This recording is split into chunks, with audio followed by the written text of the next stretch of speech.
Bonjour peuple de Dieu, c'est le pasteur Jérémia, aussi connu sous le nom de pasteur Loïc. Nous voulons écouter la parole de Dieu pour la semaine, mais avant tout nous voulons commencer par une parole de prière. Alors en signe de révérence à notre Père Céleste, à notre Dieu, baissons nos têtes et prions ensemble. Père Dieu Tout-Puissant, Dieu de gloire, Dieu fidèle, Roi des rois, Seigneur des seigneurs, merci pour ces moments, merci pour tout ce que tu as prévu pour nous d'avance. Nous venons recommander toutes choses en tes mains, notre corps, notre âme et notre esprit, l'air, l'atmosphère, tout autour de nous en nous. Que tu puisses prendre le contrôle de toutes choses et toute personne qui écoutera, Seigneur, cet enseignement, prends le contrôle de toutes choses, dirige-nous, instruis-nous, amène-nous, Seigneur, dans la profondeur de tes mystères. Tu as dit, nous connaîtrons la vérité et la vérité nous affranchira. Ainsi, puisque ta parole est la vérité, que nous soyons affranchis au nom de Jésus-Christ, afin que l'ennemi n'ait plus d'emprise sur nous. Nous venons nous humilier aussi au-devant de toi, implorant ta miséricorde, te priant de nous pardonner pour tout ce que nous avons pu faire, dire et penser qui ne t'a pas honoré et glorifié, et que tu purges notre conscience de toute œuvre inutile, de toute œuvre morte, afin que nous venions à te servir comme il se doit. Oui, par ton sang, que tu nous purges, parce que tu as dit que le sang de Jésus-Christ est bien plus capable de purger notre conscience de t'œuvre morte, afin que nous venions à te servir comme il se doit. Qu'il en soit ainsi, au nom de Jésus-Christ.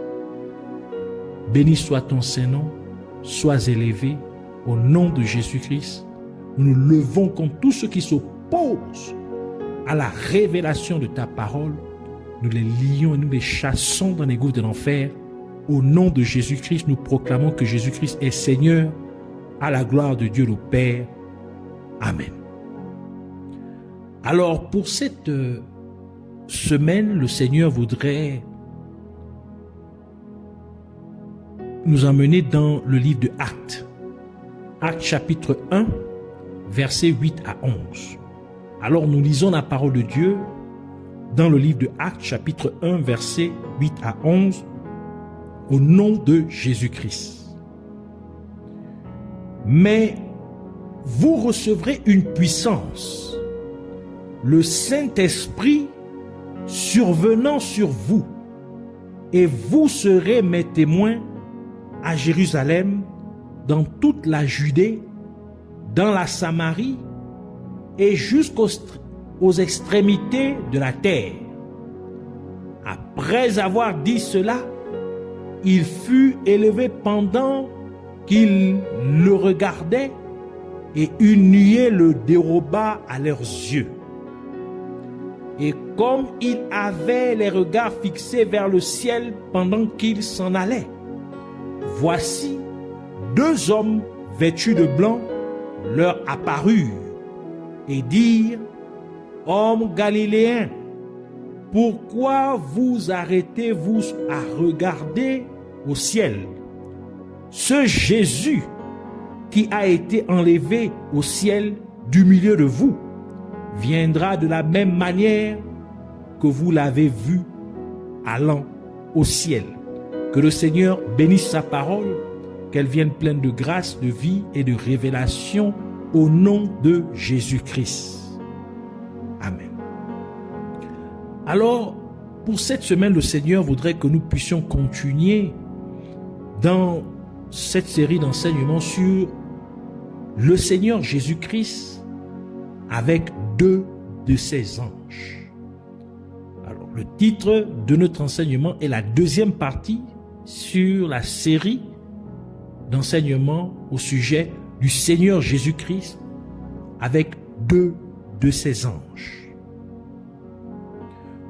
Comme nous l'avons déjà mentionné, que dans certains événements importants du ministère terrestre de Jésus-Christ, 2 anges apparaissaient habituellement. Et dans ce passage des Saintes Écritures, nous voyons en effet 2 anges apparaître lorsque Jésus-Christ fut emmené au ciel 40 jours après la fête de Pâques. Donc, c'est-à-dire la fête commémorant la mort et la résurrection, commémorant la délivrance du peuple d'Israël, la sortie du peuple d'Israël d'Égypte. Et c'était durant cette fête qu'il devait manger qu'il devait manger l'agneau, il devait sacrifier l'agneau, tuer l'agneau et le manger. Et ces 2 anges sont l'ange Gabriel et l'ange Michael, une fois de plus. Et nous devons remarquer que le jour même où le repas de Pâques devait être mangé, Jésus-Christ fut également crucifié, comme nous pouvons le percevoir dans le livre de Jean, Jean chapitre 19, versets 13 à 16, qui dit: Pilate, ayant entendu ces paroles, amena Jésus dehors et il s'assit sur le tribunal au lieu appelé le pavé, et en hébreu, Gabata. C'était la préparation de la Pâque. Et environ la 6e heure, Pilate dit aux Juifs: Voici votre roi. Mais ils s'écrièrent: Ôte, ôte, crucifie-le. Pilate leur dit: Crucifierai-je votre roi? Les principaux sacrificateurs répondirent: Nous n'avons de roi que César. Alors il leur livra pour être crucifié. Ils prirent donc Jésus et l'emmenèrent. Et c'est la raison pour laquelle l'ange Gabriel et l'ange Michael sont apparus aux disciples exactement 40 jours après la Pâque, c'est-à-dire après la crucifixion de Jésus-Christ. Et ils étaient en train de réprimander d'une certaine manière les disciples, parce que les disciples regardaient vers le ciel avec étonnement. Par conséquent, l'ange Gabriel et l'ange Michael voulaient que les disciples se concentrent sur l'accomplissement de la prophétie qui venait de se produire sous leurs yeux. L'ascension de Jésus-Christ au ciel a eu lieu à Béthanie. Et l'ange Gabriel et l'ange Michael ont mentionné aux disciples que de la même manière que Jésus-Christ a été enlevé au ciel, il reviendra de la même manière. Cela implique que l'enlèvement de l'Église aura également lieu de la même manière. Et nous remarquons aussi que les disciples avaient interrogé Jésus-Christ sur la fin des temps dans le même chapitre du livre des Actes des Apôtres, Actes chapitre 1, versets 6 à 8, qui dit: Alors les apôtres réunis lui demandèrent: Seigneur, est-ce en ce temps que tu rétabliras le royaume d'Israël? Il leur répondit: Ce n'est pas à vous de connaître les temps ou les moments que le Père a fixés de sa propre autorité, mais vous recevrez une puissance, le Saint-Esprit survenant sur vous, et vous serez mes témoins à Jérusalem, dans toute la Judée, dans la Samarie et jusqu'aux extrémités de la terre. Nous pouvons voir que lorsque les disciples ont interrogé Jésus-Christ sur la fin des temps, Jésus-Christ a répondu en disant que savoir quand il restaurerait le royaume d'Israël, ce qui implique de connaître le temps de son retour, n'est réservé qu'à Dieu le Père. Cependant, Jésus-Christ a continué d'ajouter qu'il recevrait la puissance du Saint-Esprit. Cela implique que pour qui connaissent l'heure, donc le temps de son retour, ils doivent recevoir la puissance du Saint-Esprit.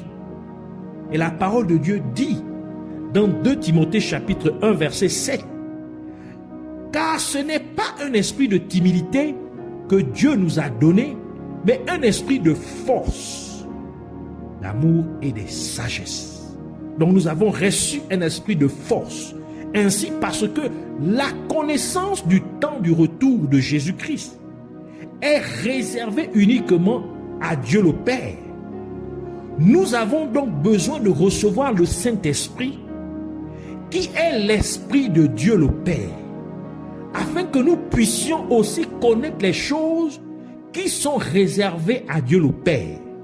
Et c'est pourquoi le livre de Romains déclare dans Romains chapitre 8 verset 15, « Et vous n'avez point reçu un esprit de servitude pour être encore dans la crainte, mais vous avez reçu un esprit d'adoption par lequel nous crions « Abba, Père ».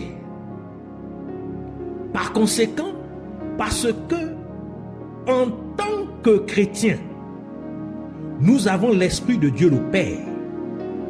Nous avons donc la compréhension du Père, comme le dit la parole de Dieu dans 1 Corinthiens chapitre 2 verset 16 qui dit « Car qui a connu la pensée du Seigneur pour l'instruire? Or nous avons la pensée de Christ. » Et c'est aussi pourquoi le livre de Deutéronome souligne que les choses cachées appartiennent à Dieu le Père, mais que les choses qui sont révélées appartiennent à nous qui sommes ses enfants. Deutéronome chapitre 29 verset 29 qui dit « Les choses cachées sont à l'Éternel, notre Dieu. Les choses révélées sont à nous et à nos enfants à perpétuité, afin que nous mettions en pratique toutes les paroles de cette loi. » Par conséquent, parce que lorsque nous avons le Saint-Esprit, qui est l'Esprit de Dieu le Père, nous connaissons les choses de Dieu.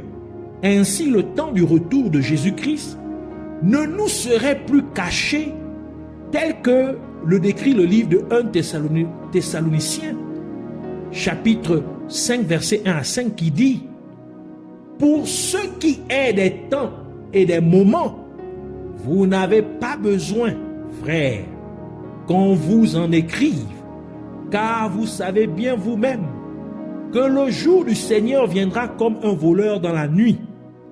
Quand les hommes diront « paix et sûreté », alors une ruine soudaine les surprendra, comme les douleurs de l'enfantement surprennent la femme enceinte, et ils n'échapperont point. Mais vous, frères, vous n'êtes pas dans les ténèbres, pour que ce jour vous surprenne comme un voleur. Vous êtes tous des enfants de la lumière et des enfants du jour. Nous ne sommes point de la nuit ni des ténèbres. Et nous pouvons également examiner de plus près ce que Jésus-Christ a mentionné, car il a dit que nous recevrons une puissance lorsque le Saint-Esprit viendra sur nous. Et 2 Timothée 1 verset 7 réitère que nous avons reçu un esprit de puissance, un esprit de force. Et on peut rappeler que le nom Gabriel signifie la force de Dieu. On peut aussi le traduire par la puissance de Dieu. Et nous avons aussi vu que l'ange Gabriel opère dans le domaine de la révélation. Et nous avons dit que cela signifie que la force ou la puissance de Dieu se trouve dans la révélation de la parole de Dieu. Ainsi, parce que nous avons reçu l'esprit de puissance, c'est-à-dire l'esprit de puissance, de la puissance de Dieu, sachant que la puissance de Dieu ou la force de Dieu se trouve dans la révélation de la parole de Dieu.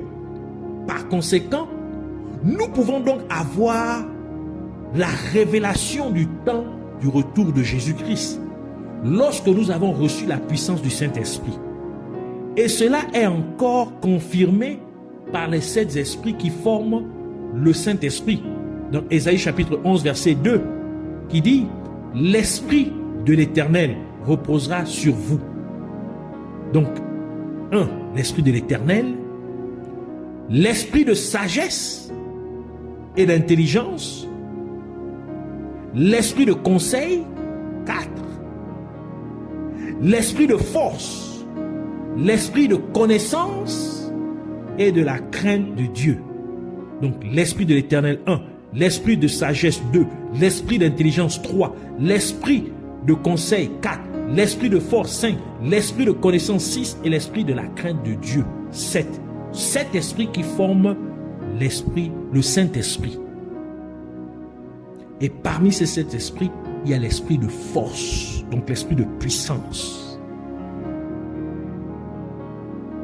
Ainsi, dans le retour de Jésus, avant le retour de Jésus-Christ, il y aura une manifestation de la puissance de Dieu.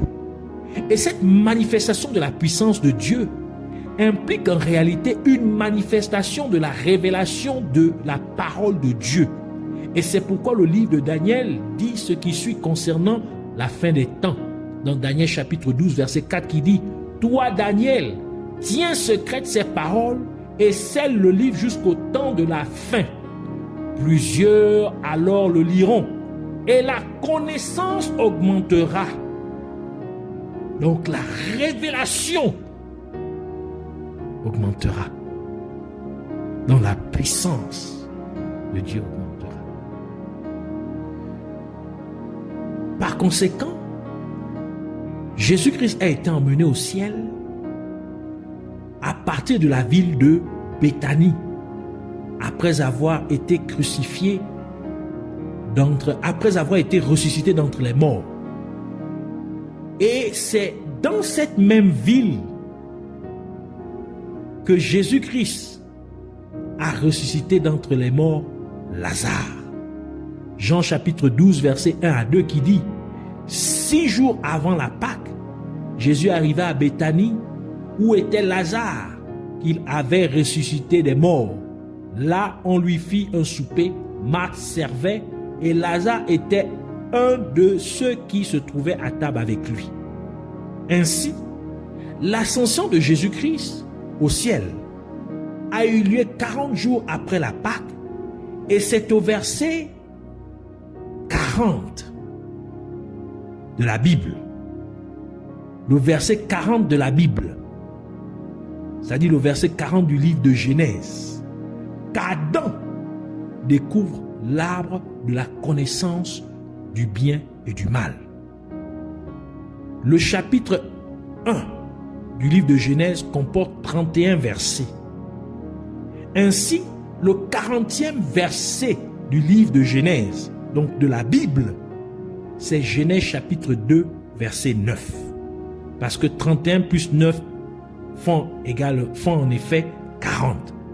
Donc Genèse chapitre 2, verset 9 dit « L'Éternel Dieu fit pousser du sol des arbres de toute espèce, agréables à voir et bons à manger, et l'arbre de la vie au milieu du jardin, et l'arbre de la connaissance du bien et du mal. Et c'est parce qu'Adam et Ève mangèrent du fruit de cet arbre de la connaissance du bien et du mal qu'ils furent chassés du jardin d'Éden.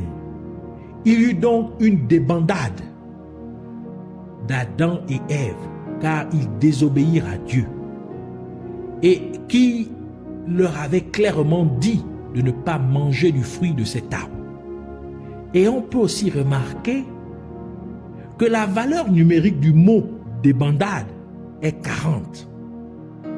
Et c'est exactement 40 jours après que Jésus-Christ eut payé le prix du péché d'Adam et Ève, lorsqu'il fut crucifié sur la croix.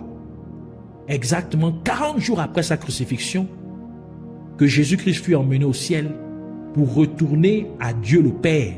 En d'autres termes, retourner à la présence de Dieu qu'Adam avait perdu. Donc ce n'était pas un hasard que exactement 40 jours après sa crucifixion, c'est-à-dire après la Pâque, que Jésus-Christ fut enlevé au ciel. Et le fait qu'Adam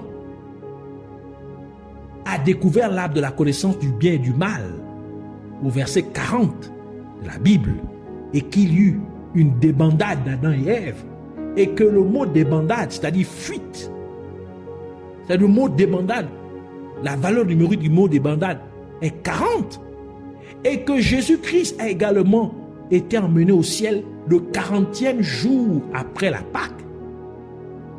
Et parce que, de la même manière qu'il a été emmené au ciel, il en sera de même lorsqu'il reviendra. Cela nous prophétise ainsi que lorsque Jésus-Christ reviendrait, le mal va dominer sur le bien. En d'autres termes, les gens voudront connaître beaucoup de choses et ils vont dévier des voies de Dieu. Jésus-Christ reviendra à une période où les gens feraient plus de mal que de bien sur la terre. Et c'est pourquoi Jésus-Christ a dit ce qui suit concernant la fin des temps, dans Matthieu chapitre 24, versets 11 à 12. Plusieurs faux prophètes s'élèveront et ils séduiront beaucoup de gens. Et parce que l'iniquité se sera accrue, la charité du plus grand nombre se refroidira. C'est donc à Béthanie que Jésus-Christ fut emmené au ciel. Et le nom Béthanie signifie maison de l'exaucement. Et cela fait référence à l'église, la maison de Dieu. Car c'est dans le temple de Dieu que Dieu doit exaucer les prières de son peuple. Tout comme le roi Salomon implorait Dieu de le faire lorsqu'il consacrait à Dieu le temple qu'il avait construit. 1 Roi chapitre 8 verset 29 qui dit, c'est le roi Salomon qui parle, que tes yeux soient nuit et jour ouverts sur cette maison, sur le lieu dont tu as dit, là sera mon nom.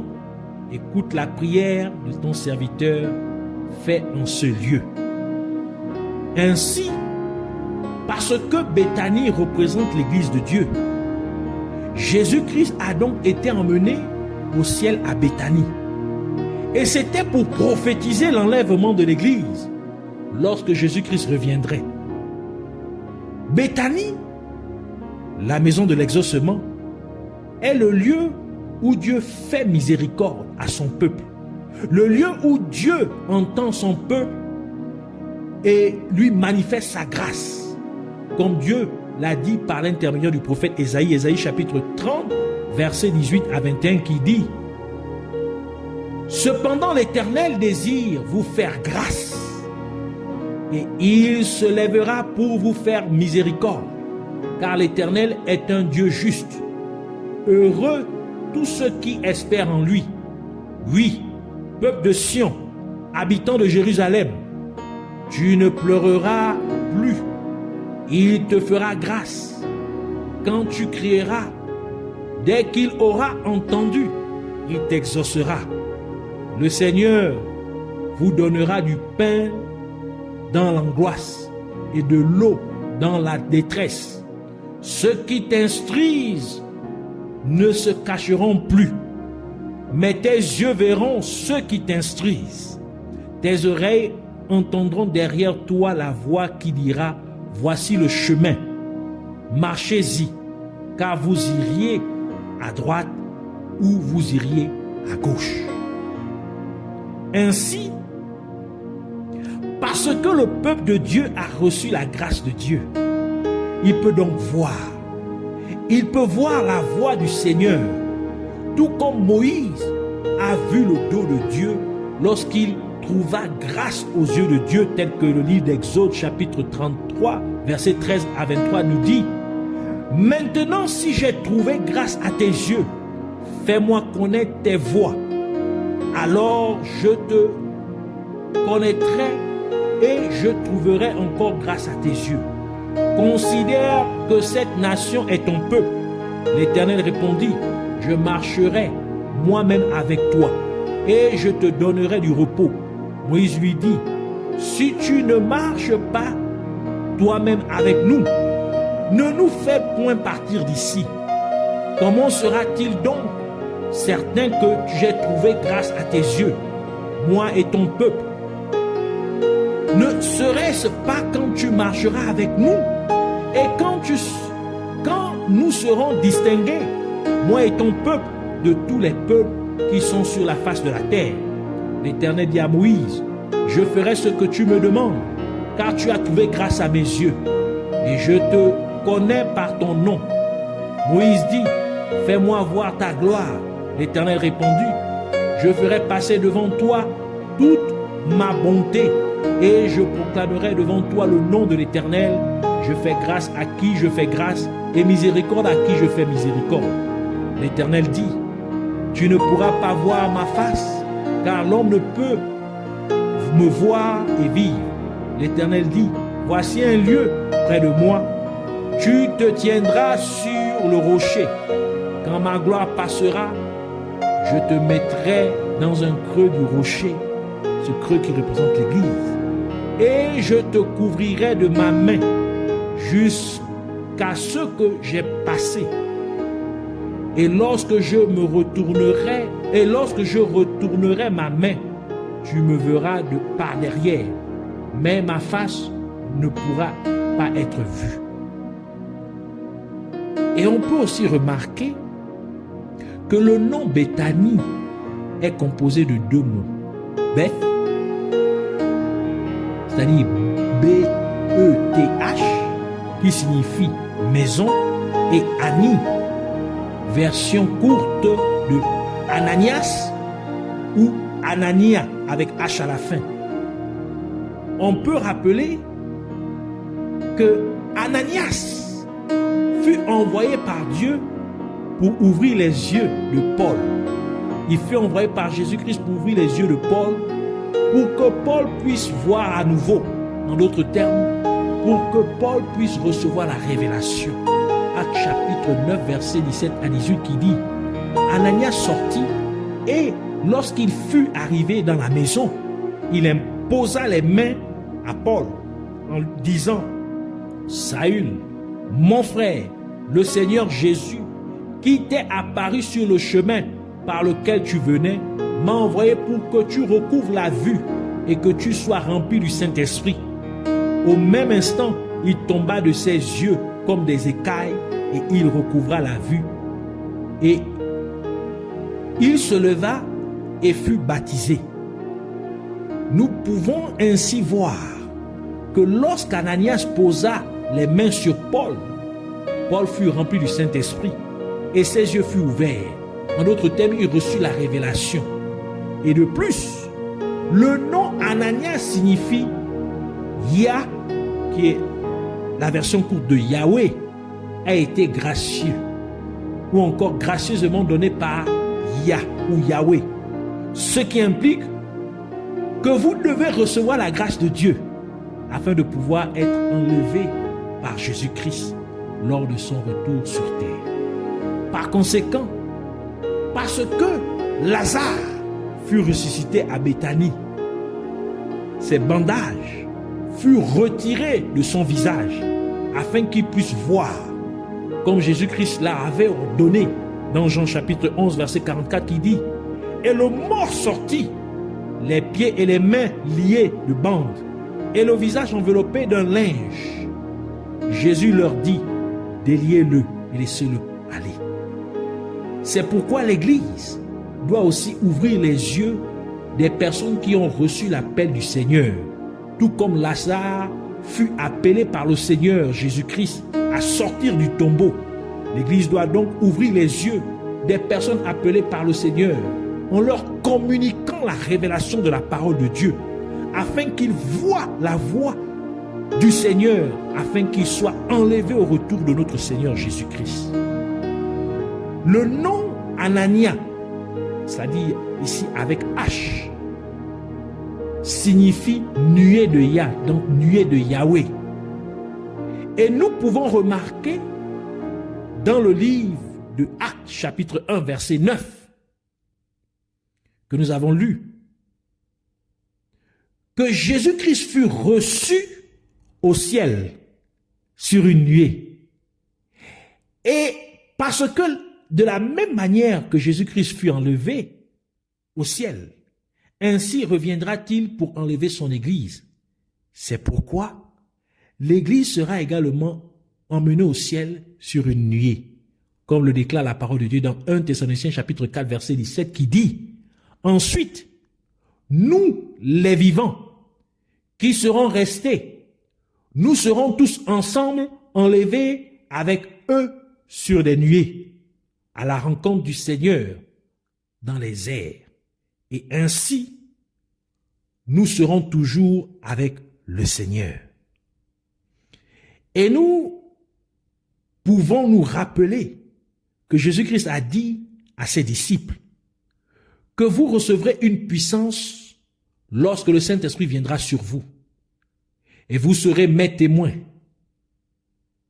Et nous savons que la puissance de Dieu se trouve dans la révélation. Et c'est pourquoi l'Église doit communiquer la révélation de la parole de Dieu aux gens appelés par Dieu, afin qu'ils voient et soient témoins du Seigneur. Car vous ne pouvez être témoin que de ce que vous avez vu. Et c'est pourquoi les gens doivent recevoir la révélation de la parole de Dieu, afin qu'ils puissent voir le chemin du Seigneur.